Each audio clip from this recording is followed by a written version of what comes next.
Salut, bienvenue dans cette nouvelle vidéo. Aujourd'hui, on va voir 8 étapes pour optimiser le SEO de votre site web, de votre site internet. Beaucoup de gens ont des sites qui sont pas du tout optimisés, des sites qui sont finalement que des cartes de visite, mais personne ne les contacte via leur site. Et ça, c'est super bête. Certaines personnes font aussi, par exemple, du media buying, donc de la pub Facebook, Google ou autre, sur des sites qui ne sont pas optimisés SEO. Et ça, c'est vraiment con. Donc, on va voir aujourd'hui les 8 étapes de base pour optimiser un site web SEO. Il y a deux trois étapes qui sont également un peu plus poussées, qui vous permettent réellement de ranker correctement. Mais il y a aussi pas mal de bases dans cette vidéo qu'on va voir ensemble. Donc, juste avant de commencer, comme d'habitude, formation offerte, n'oubliez pas, Marketplace 2.0, on crée des marketplaces full SEO, on revend nos leads à des partenaires en prenant des commissions sur les deals. Finalement, on est un peu des courtiers d'Internet. Si vous voulez la rejoindre, essayez là, tout simplement, le prénom, le téléphone, si vous voulez la possibilité de poser vos petites questions. Et l'email, vous rejoignez, il y a cette vidéo détaillée et on défonce tout. Revenons-en à nos moutons, on va directement maintenant commencer le sujet de la vidéo. Point 1, rechercher des mots-clés. Évidemment, si vous n'avez pas des mots-clés qui sont intelligents, vous n'allez pas optimiser le SEO de votre site web. Dans le sens où beaucoup de gens ont des sites qui veulent un peu rien dire aux yeux de Google, avec des mots qui ne sont pas optimisés ou autres. Vous pouvez balancer tous les backlinks que vous voulez, par exemple. Ça va jamais vous aider à ranker parce que Google ne sait pas ce que vous proposez. Donc il va falloir chercher des mots-clés qui soient intelligents, des mots-clés qui soient simples d'après moi, et il vous faudra un mot-clé par page. Par exemple, si vous êtes plombier à Paris, vous aurez peut-être la page plombier Paris, plombier Paris 2, plombier Paris 7, je sais pas, je dis au bol. Et sur chaque page, il faudra vraiment utiliser un seul mot-clé. Vous n'allez pas parler de tous les départements sur toutes les pages. Vous aurez la page Paris 1 pour parler de Paris 1, vous aurez la page Paris 7 pour parler de Paris 7, etc. Maintenant, pour savoir si c'est Paris 7, Paris 9 ou etc., évidemment, si c'est votre business, vous le faites dans votre région. Mais si vous voulez voir les plus optimisés, on va utiliser des outils comme Ubersuggest ou SEMrush. Donc là, on est sur Ubersuggest, qui est un outil que personnellement j'aime beaucoup. Et on va faire justement l'exemple comme si on était un plombier à Paris. Donc là, typiquement, admettons que je suis plombier, français évidemment, pays France. Donc là, on voit déjà que c'est un gros marché, hein, très clairement. Plombier Paris, évidemment. Donc là, on y est. Là, on voit tous les mots-clés qui sont intéressants, etc. Donc là, vous avez le volume, le nombre de recherches, et là, vous avez la difficulté SEO. Moi, ce que j'aime bien faire généralement, après sur cet outil, c'est toujours très élevé les difficultés comparé à SEMrush, c'est que je vais venir ici tout simplement, je vais mettre jusqu'à 30 de difficulté. Je vais regarder ceux qui ont le plus gros volume, donc là c'est le classé par volume, et je vais prendre tous les premiers tout simplement. 30, 20 ou peu importe, ça dépend de où vous en êtes au niveau SEO. Mais en gros, vous prenez des mots-clés faciles qui sont beaucoup recherchés pour tout simplement optimiser vos chances de tout défoncer. Après, il y a une chose, c'est que moi j'essaie de me détacher de ces outils parce qu'ils sont pas très précis. Vous voyez là, on voit, c'est assez aberrant, je sais pas si c'est vrai, mais plombier Paris pas cher, ils disent que c'est 144 euros pour avoir un clic, donc pas en SEO évidemment, mais en publicité Google. Ça me paraît un petit peu aberrant, je sais pas vous, 187 euros, voilà, non mais c'est, à mon avis, il y a des bugs dans le sens où c'est vraiment pas très précis. Donc c'est bien, c'est assez bien pour se donner une idée, mais moi ce que je dis tout le temps aux membres de la formation, c'est regarder un petit peu, mais après se lancer. On perd plus de temps à hésiter qu'à y aller. Donc là, franchement, vous regardez, vous faites, c'est tout, vous faites. Vous prenez ceux qui sont théoriquement le plus optimisés et vous faites. Mais vous réfléchissez pas à 100 000 ans, vous comparez pas pendant 10 000 ans, quoi. Une fois que vous avez décidé de vos mots-clés, il va falloir créer du contenu. Créer du contenu, que ce soit des pages pour votre site, des articles de blog, etc. etc. Pour créer du contenu, il va falloir qu'il soit pertinent pour les lecteurs, évidemment, parce que si vous créez du contenu que les lecteurs ne lisent pas, les lecteurs ne restent pas sur la page, et s'ils ne restent pas sur la page, Google comprend que c'est de la merde, et donc vous pouvez avoir la meilleure optimisation du monde. Si les gens restent 2 secondes sur votre page, elle va pas ranker, c'est certain. Et de l'autre côté, il faut que ce soit aussi pertinent pour Google. Il faut que Google il comprenne bien l'architecture de la page, il faut qu'il comprenne bien de quoi ça parle. Ça revient sur le point d'avant où j'ai dit une page égale un mot-clé et pas 56 000 mots-clés. Donc il faut que ce soit du contenu pertinent pour les lecteurs et pour Google. Au niveau du point 3, on est sur quelque chose d'assez intéressant, un petit peu plus poussé, mais qui est vraiment intéressant pour optimiser en fait votre site une fois que vous l'avez déjà optimisé en SEO. Pour vous expliquer, on se retrouve sur la Search Console. Donc là, on est sur mon site SEO Mindset, qui n'est pas du tout un site qui a pour but de se ranker en SEO. C'est vraiment juste pour mettre tous les contenus, etc. La formation offerte, les call to action, etc. qui viennent de YouTube principalement. Vous voyez que les stats sont un peu médiocres. Dans tous les cas, on s'en fout, c'était pas le sujet, pourquoi je suis venu ici. Pourquoi moi je suis venu ici, c'est extrêmement simple. C'est pour vous montrer un petit trick qui peut vous permettre de gagner énormément de trafic. En fait, il y a beaucoup de pages qui sont sur des mots-clés justement qui sont très intéressants, mais vous ne pouvez pas forcément le savoir à l'avance parce que, bah, comme on a dit avant, SEMrush, Ubersuggest, etc., c'est des outils bien, mais qui sont très limités quand même dans la performance. Maintenant, là, on a de la vraie data. Ça veut dire que là, c'est les 3 derniers mois de mon site, mais c'est réel, c'est de la vraie data. C'est pas juste des idées de SEMrush ou de Ubersuggest, c'est du réel, c'est du vrai. Donc, ce qu'on va faire, c'est qu'on va traiter cette data, cette donnée avec le plus grand, le plus grand, la plus grande précision. Donc là, ce qu'on va chercher à faire, en fait, ça va être simple, c'est de trouver justement les mots-clés qui obtiennent le plus d'impressions et qui ne sont pas spécialement bien positionnés. Je m'explique. En gros, si vous voyez, euh, là, on va dire, voilà, ce mot-clé-là. SEO Tool 7. C'est un mauvais exemple parce qu'il n'y a pas beaucoup, enfin, il n'est pas optimisé SEO, mon site, vraiment pas. Mais là, vous voyez que je suis optimisé. J'ai eu 66 impressions, donc 66 fois, on m'a vu dans les résultats de recherche, alors que je suis classé 42e sur Google avec ce mot-clé-là. Et donc, à partir de là, je vais me dire, putain, il y a autant d'impressions alors que je suis mal positionné. Est-ce que ça vaudrait pas le coup, peut-être, que je fasse ranker ce mot-clé-là à fond pour que bah, j'aie énormément d'impressions parce que bah, j'augmente ma position. Donc, forcément, vu que je suis plus haut dans la SERP, donc dans les résultats Google, eh ben, j'obtiens plus d'impressions et donc plus de clics. Donc c'est clairement intéressant, on est d'accord. Et pour ce faire, ce qu'il va falloir faire, c'est trouver les pages justement qui traitent de ce mot-clé. Pour ce faire, on va simplement cliquer sur le mot-clé. Vous allez là dans page. Et là, vous voyez que sur Toolkit, bah, c'est ma page Toolkit en fait qui est rankée sur le mot SEO Toolset. Donc à partir de là, je sais que cette page-là, déjà, je peux aller la regarder.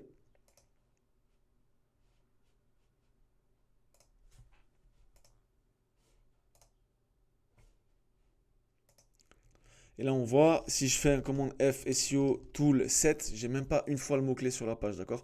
Donc là, par exemple, j'ai créé un texte juste en dessous, en bas, vraiment juste pour les moteurs de recherche, qui n'est pas forcément vu par les gens. Attention, il ne faut pas y mettre en noir sur du noir, etc. Google comprend et vous défonce.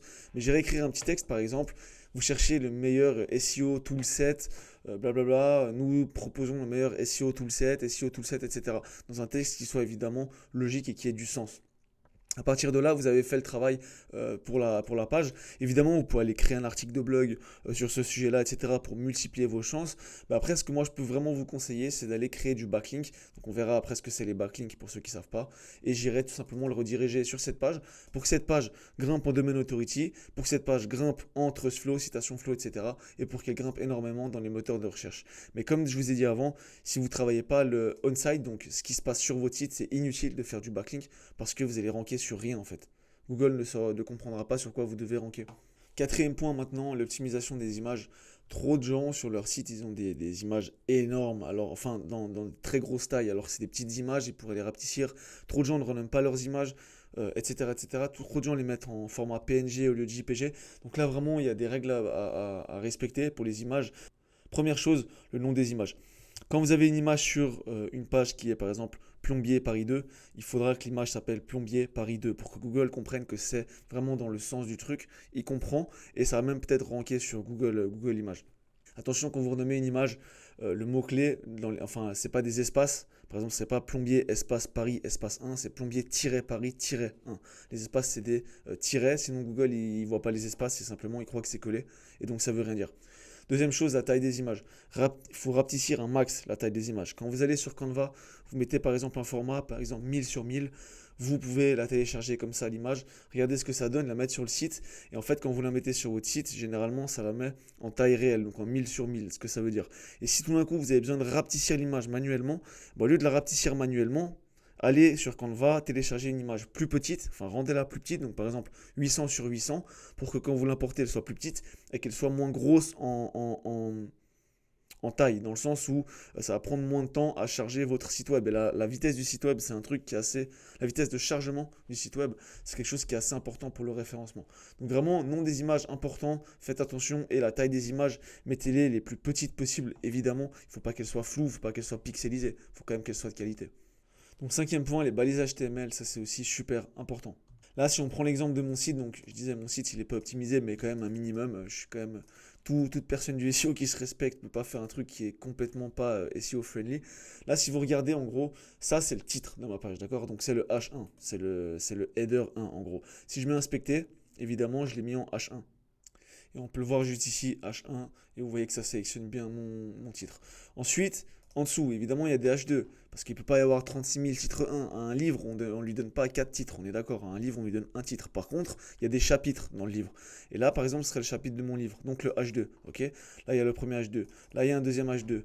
Ensuite, là, il y a un troisième H2. Ensuite, là, il y a un quatrième H2. Ensuite, vous voyez ce que je veux dire, en gros. Et par contre, après, bah, évidemment, il faut que ce soit logique dans le sens où il y a aussi des H3, des H4, etc.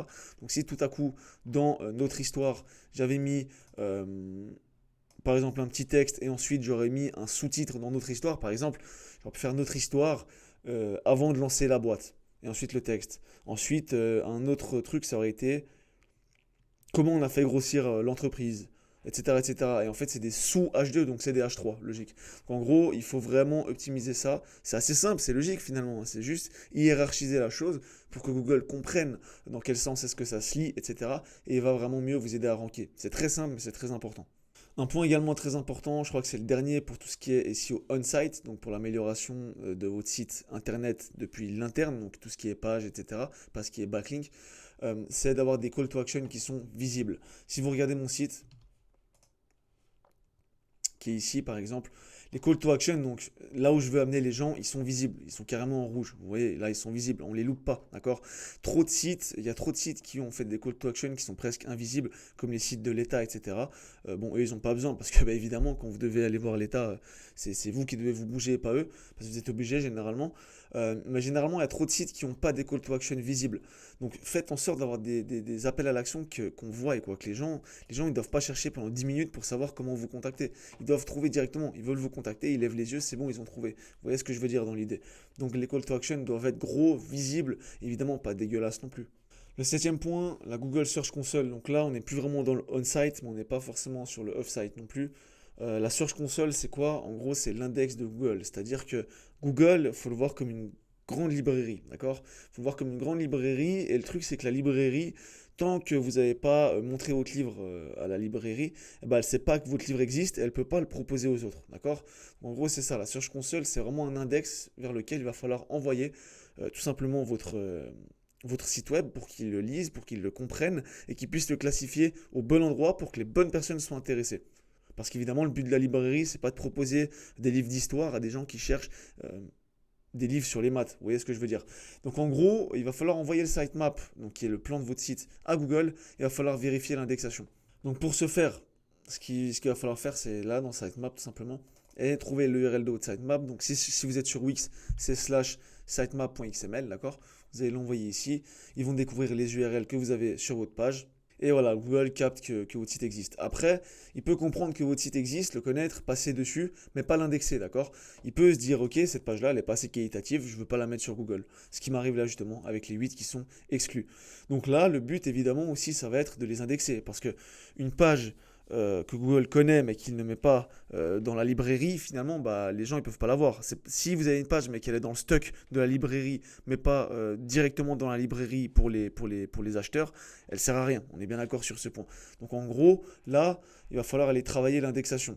Par exemple, moi, admettons, voilà, pourquoi faire du SEO? C'est un post, un article de blog que j'ai publié qui n'est pas indexé. Donc en gros, j'ai fait un article de blog, je l'ai mis sur mon site et Google, il a dit, bah, je l'indexe pas.